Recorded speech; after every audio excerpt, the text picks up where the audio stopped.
এই মুহূৰ্তত মই উপস্থিত আছো কামৰূপ জিলাৰ পছৰিয়াত আৰু পছৰিয়াৰ এখন পাহাৰত মই উপস্থিত আছো। এই পাহাৰখনৰ নাম হৈছে আলাবৈ পাহাৰ।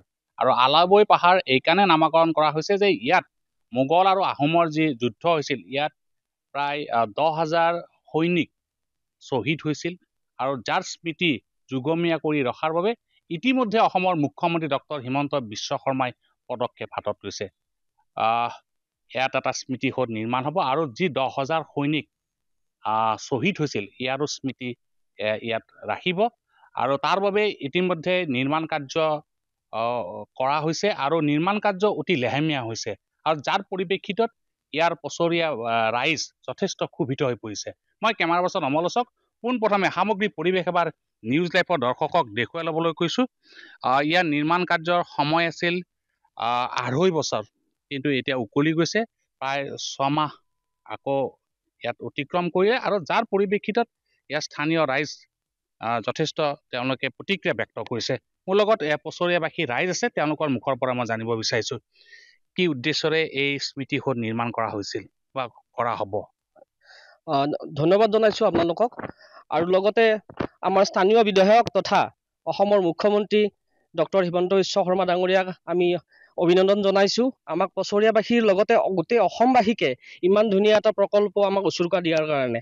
আৰু লগতে এটা কথাই বিচাৰিছোঁ যে আমি অকণমান দুখী এইটো কাৰণে যে ইয়াৰ কামখিনি অকণমান লেহেমীয়া হৈ আছে। যিহেতু 2.5 বছৰত আমাক গোটেই কামখিনি কমপ্লিট কৰিব দিছিলে।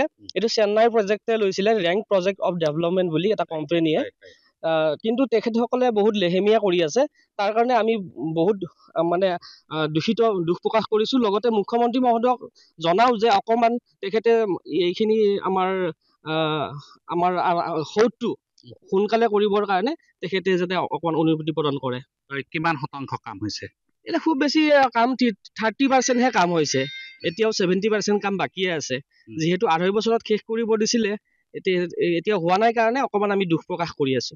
যথেষ্ট লেহেমীয়া হৈছে আৰু প্ৰায় 30% কামহে ইয়াত হৈছে, এনেধৰণৰ কথা আমাক জানিবলৈ দিছে। মোৰ লগত আন লোকসকল আছে, তেওঁলোকৰ মুখৰ পৰা জানিব বিচাৰিছোঁ কি ক'ব। এটা সুন্দৰ প্ৰকল্প, হয়তো আমাৰো ভালে লাগিছে হোৱাৰ কাৰণে, কিন্তু তাৰ মাজতে কওঁ যে কামবিলাক ইমান মানে সুচাৰুৰূপে হোৱা নাই। যিমান সোনকালে হ'ব লাগিছিলে সিমান সোনকালে মানে গাফিলতিৰ বাবে হোৱা নাই। এইটো গাফিলতি বুলি ক'ব লাগিলে ৰেংক প্ৰজেক্টৰে গাফিলতি বুলি ক'ব লাগিব, কাৰণ তেওঁলোকে নিম্নমানৰ মানে কিছুমান কাম কৰিছে। আৰু কি ধৰণৰ নিম্ন মানদণ্ডৰ কাম কৰিছে? নিম্ন মানদণ্ড মানে কেনেকৈ কাম কৰিছে, কি কৰিছে, মানে সিহঁতৰ তদাৰক কোনো কৰা মানুহ প্ৰায় নাইয়ে। লেবাৰ নাই, লেবাৰ কম, তেলৰ কাৰণে কেতিয়াবা মানে ধৰক গাড়ীবিলাক বন্ধ হৈ থাকে, তেল দিব নোৱাৰে, মানে চেলাৰী দিব নোৱাৰে লেবাৰ বিলাকক, মন্থলি পেমেণ্ট দিব নোৱাৰে, বহুত দিনলৈকে মানে কামবিলাক বন্ধ কৰি থাকে। তেনেকুৱা ধৰণৰ। কি কোম্পানী আছিল? Rank project and development private limited. Rank project and development private কোম্পানীয়ে এই কামটো লৈছিল আৰু এই কামটো অতিকৈ লেহেমীয়া হৈছে আৰু যাৰ পৰিপ্ৰেক্ষিতত ইয়াৰ স্থানীয় ৰাইজ যথেষ্ট ক্ষোভিত হৈ পৰিছে। মোৰ লগত আন এগৰাকী লোক আছে, তেওঁৰ মুখৰ পৰা জানিব বিচাৰিছোঁ কিমান টকাৰ ইয়াৰ প্ৰকল্প আছে। এইটো আমি জনামতে প্ৰায় 150 কোটি টকাৰ প্ৰজেক্ট আছিলে।